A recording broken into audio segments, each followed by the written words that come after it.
Hi friends, good morning and good evening to all of you. So in this video we'll discuss about few important queries in Oracle. Okay, suppose if you see we are having an employee table. Okay, now in this table suppose we want to check all the records whose first name is starts with S and ends with O. So you can write this query simply. Okay, so till now I think you might have like written queries like whose first name starts with some letter or ends with some letter, but suppose we want both thing in a single query which starts with S and ends with O both. Okay, in a single query we can write. Okay, so suppose if you want to check the employee's name whose name starts with D and ends with D, so in this way you can write the query in the simple way. Okay,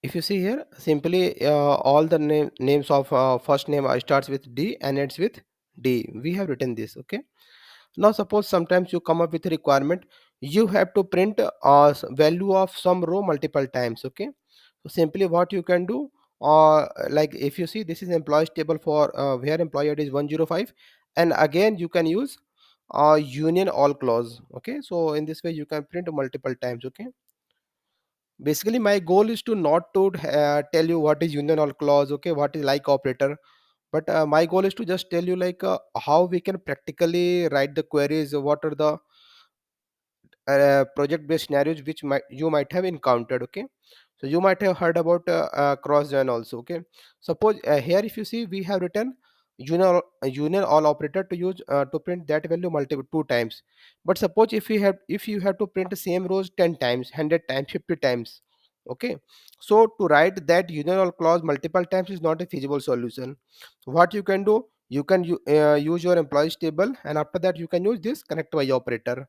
So it will perform cross join between these two. Okay, if you see here, by using this query I have written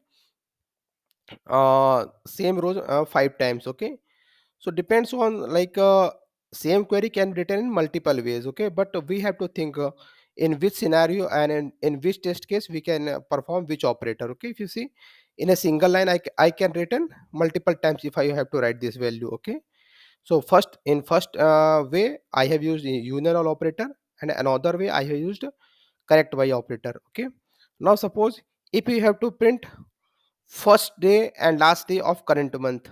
Okay, or suppose no not first day and last day of current month, what I will do here, like suppose you have to first of all, like suppose you might have already aware about this sysdate function. Okay, so sysdate is basically used to print system date. Okay, now suppose you have to extract a day from that function sysdate. What you can do, you have to first convert that sysdate into to char, and after that you can extract a day from that sysdate.